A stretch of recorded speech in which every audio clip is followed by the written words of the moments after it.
Bom, pessoal, se vamos falar das coisas de Deus, então precisamos pedir a sua presença. Vamos orar. Querido Pai, nos ajude a compreender essa lição. Em nome de Jesus, amém. Olha só, todo mundo quer ser feliz. Acho que só um louco não gostaria de ser feliz ou não queira ser feliz. A grande pergunta é, se todo mundo quer ser feliz, por que nem todo mundo é feliz? Porque para você ser feliz, não basta querer. Porque se fosse assim, bastaria só querer e todo mundo seria feliz. O problema é que para ser feliz é preciso conhecer o caminho da felicidade, o caminho para ser feliz.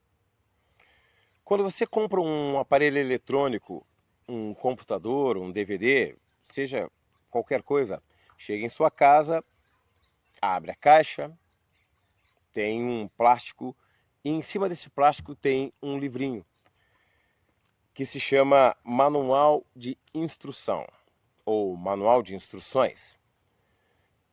Para que esse manual? Para que, seguindo o manual, o aparelho dure o máximo que possa durar e te conduza ou produza o máximo que possa produzir. Agora, o que acontece com a gente? A gente pega o manual, joga fora e começa a manusear o aparelho. Até que dá certo, mas às vezes a gente só lembra do aparelho ou do manual quando quebra o aparelho. Aí eu lembro desse manual. Bom, você não é um aparelho, é gente, e gente linda, uma criatura muito mais complexa. Quando Deus te criou, Ele não te deu um manual de instruções. Deus te deu um manual de vida, manual de procedimentos. Se você seguir esse manual, você vai ser feliz. As pessoas não são felizes neste mundo simplesmente porque ignoram este manual. E esse manual é a palavra de Deus, a Escritura Sagrada ou a Bíblia, o livro sagrado, como quiser chamar. A pergunta é, por que se acreditamos que esse livro é a palavra de Deus, por que acreditamos? Eu quero ler um texto para vocês que está registrado lá em 2 Timóteo,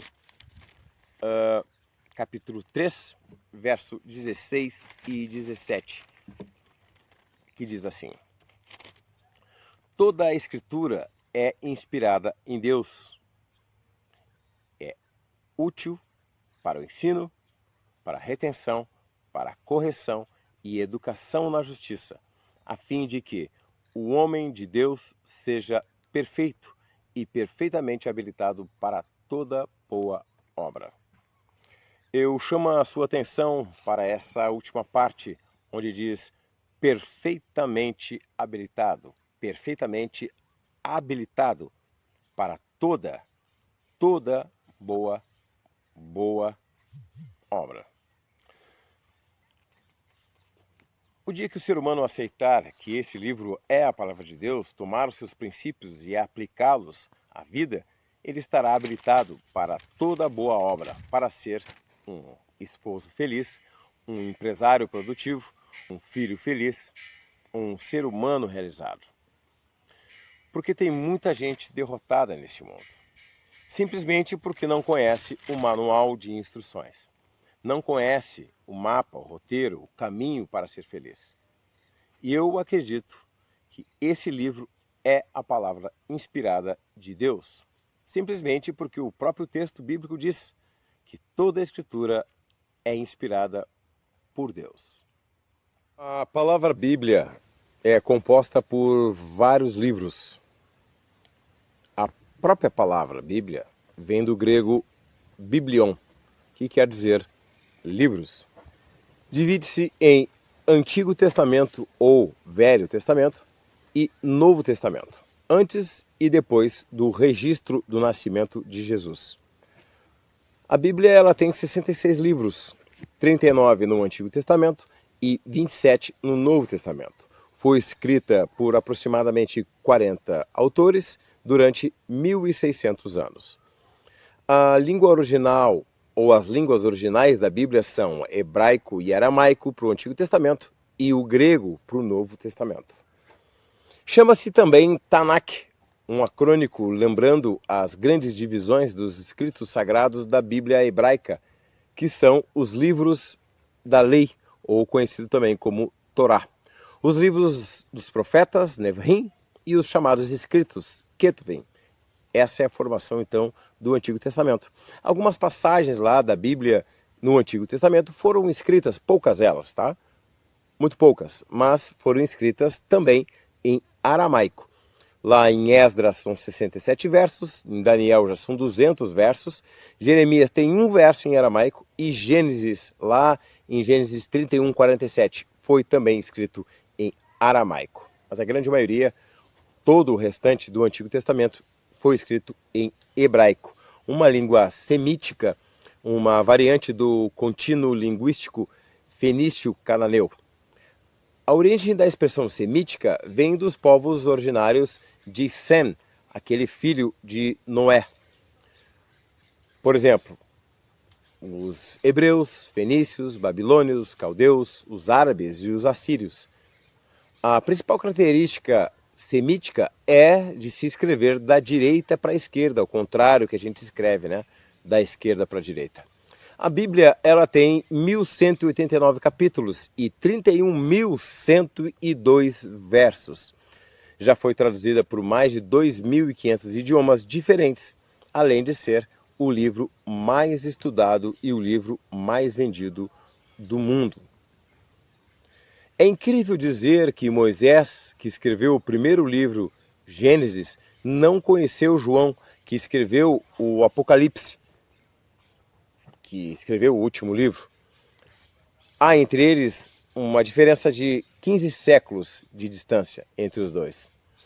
E, no entanto, se você ler a Bíblia, parece que um dia os 40 escritores se reuniram numa sala e combinaram: eu escrevo daqui até aqui, você continua dali até ali, você escreve sobre tal assunto e você escreve sobre tal assunto.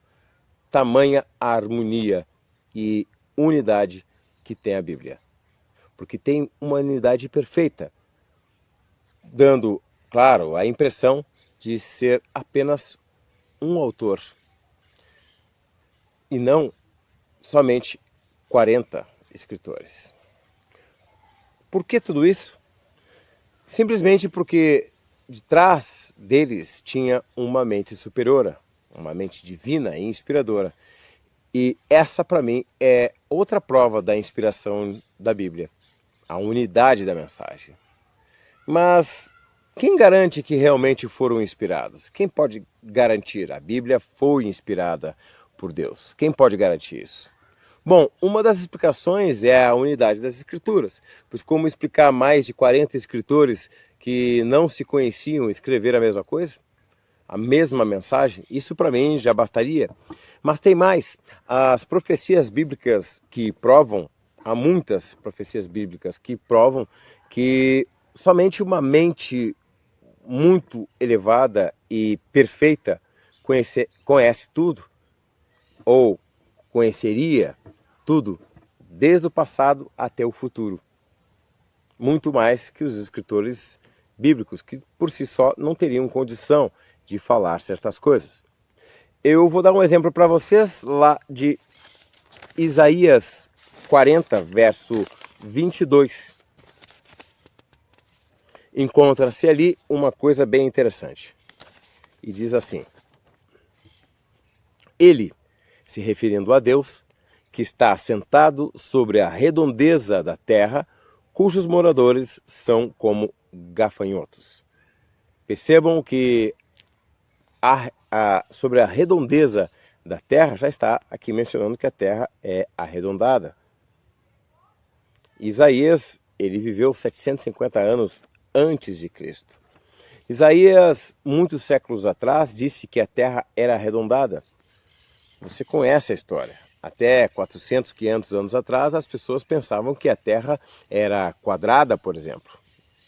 Muita gente, inclusive a ciência, pensava que era quadrada, ou pensavam ou dizia-se a ciência antiga que era plana, por exemplo, até mesmo agora. E a Bíblia já dizia lá com Isaías, não, ela é arredondada. Daí a ciência diz que aquele livro, a gente é a ciência e a ciência disse, se ela disse, então que ela é quadrada, então ela é quadrada. No entanto, no dia 12 de outubro do ano de 1492, Cristóvão Colombo chegou à América e provou para o mundo que a Terra era redonda, ou arredondada, que a Bíblia tinha razão, descobrindo a América. Mas a maior prova que a Bíblia é a palavra de Deus é seu poder transformador. Você pode ler vários livros, livros de história, livro de geografia, literatura, ler Machado de Assis, e aumenta realmente o seu conhecimento, aumenta a sua cultura, mas a tua vida, ela não muda.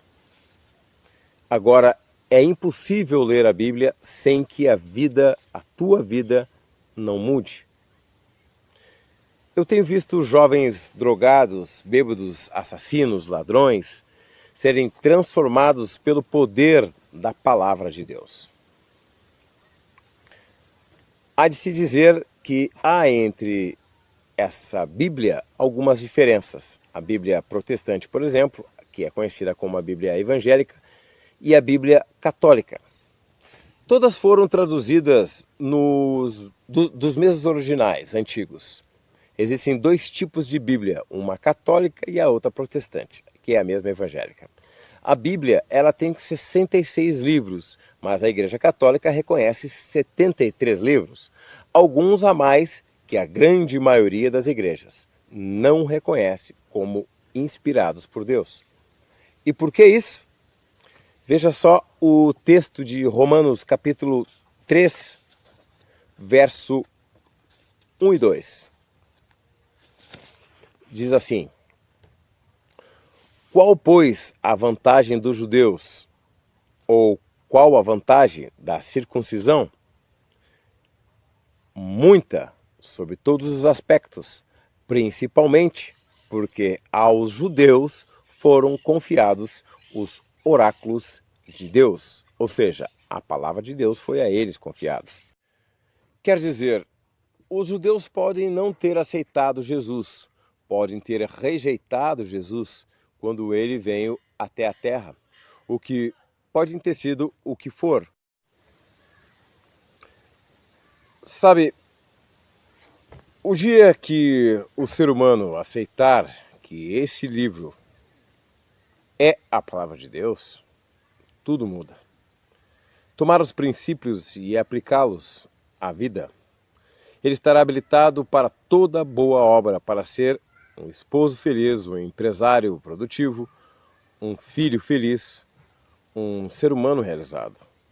Porque tem muita gente derrotada nessa vida, simplesmente porque não conhece o manual de instruções da vida. Não conhece o mapa, o roteiro, o caminho para ser feliz. E eu acredito que este livro é a palavra inspirada de Deus, simplesmente porque o próprio texto bíblico disse que toda a Escritura é inspirada em Deus. Eu vou ler mais um texto, está lá na segunda epístola de Pedro, capítulo 1, verso 21. Diz assim: porque nunca jamais qualquer profecia foi dada por vontade humana, entretanto, por homens santos, que falam da parte de Deus, movidos pelo Espírito Santo. Ou seja, os escritores bíblicos foram inspirados por Deus e Deus deixou com eles a mensagem que chega de nós hoje para nos mostrar o caminho da felicidade.